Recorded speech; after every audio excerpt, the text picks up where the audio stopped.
While it looked to some as though False Step had edged out Massacre, the result went the other way.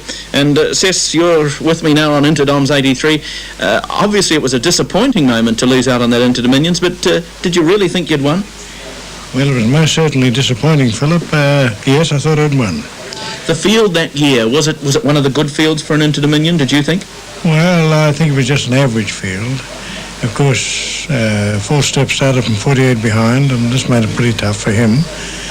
But, well, I thought it was just an ordinary field. This one, you see, is much better. Okay, well, let's have a look at some of the film we have from 1961, and this was the way they paraded. In fact, I think we got a rather sparkling shot of you. There you are, just heading past there with the beautiful colours that you drove to fame. In this field, there were the likes of Arania, Roy Mackenzie's Arania. There was Diamond Hanover. There was an Australian horse called Three Aces, Giuseppe, Lady Belma, and Gentry. Gentry, of course, stood at stud later on, but in that sort of field, what was the Australian like, Three Aces? Do you remember much about him? Well, not a great lot, Philip. He wasn't placed, so he couldn't have been that good. Here's the start now, and you were 48 yards behind. As you can probably see, you were just a little slow away, and it might have cost you, what, I suppose about 10 metres. Did that, at that stage, seem an impossible margin to make up?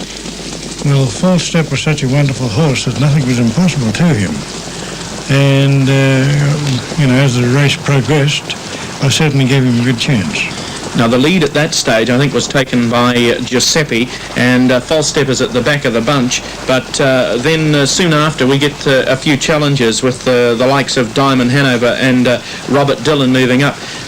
Did you ever, at that stage of the race, consider Massacre to be a sort of horse that would come out and finally win the Interdominion?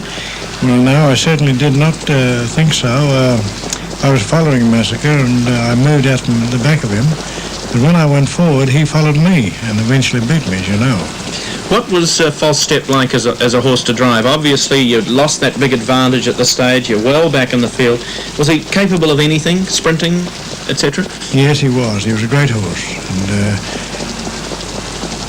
And I like those fashions, by the way. They were certainly rather sparkling in those days. Flowers are nice, aren't they? Righto, we've got about a round to go now, and you were still well back in the field. And I think soon after you leave the straight, you elected to make your move. Did you feel, I know it's hard to remember back in 61, but did you feel at those stages that the horse was going well enough to put a break on the field?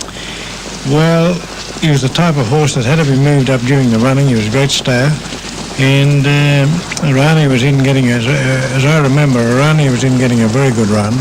She was a very fast sprinter, and I had to be up there handy with him, you know, from the half anyhow. You'll see that I moved somewhere around about the half or a little afterwards, but Massacre followed me up and eventually beat me. Well, in fact, we've got Dave Clarkson's commentary coming in very shortly, and here it is to describe the 61 finish. Round into the back they go, and Diamond Hanover, driven by DJ Townley, is the leader. By half a length now from Robert Dillon, driven by S.G. Holmes on the outside. Then Giuseppe getting a beautiful trail on the inner four to go. Arania, driven by G.B. Noble on the outside of Giuseppe. A length to Lady Belm on the inside, then Massacre on the outer, then a length to False Step. And there he goes as they pass the tanks, moving round on the outer.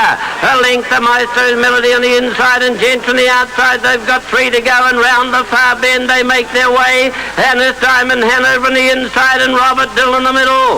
False Step is three out to the outside of Arania, with Giuseppe getting the trail on the inside. Massacre's following False Step. They've got two to go. Then we've got Lady Belm on the inner, followed by Red Win on the inside of Gentry, Maestro's Melody on the inner, and you can count the rest out. They race round the bend for home. They straighten up for the run to the judge now, and it's Robert Dillon, Diamond Hanover, Arania, and Giuseppe, and False Step away out in the middle of the track, being out the length. He's tried and do his best. Massacre is coming home well away out of the outside, and it's Massacre, False Step, and Arania, and Nick side for side, and Lady Belma, and I won't place it as they cross the line. Well, there we are. That was the finish, and False Step, believe it or not, didn't win that race. Massacre just on the outside, the two horses in the middle. This is the interesting thing, though, Cess. You came in first, so you obviously thought that you'd won. Yes, I thought I had one, Philip. But of course, these mistakes do happen. It was very close, I think about a 16th of an inch.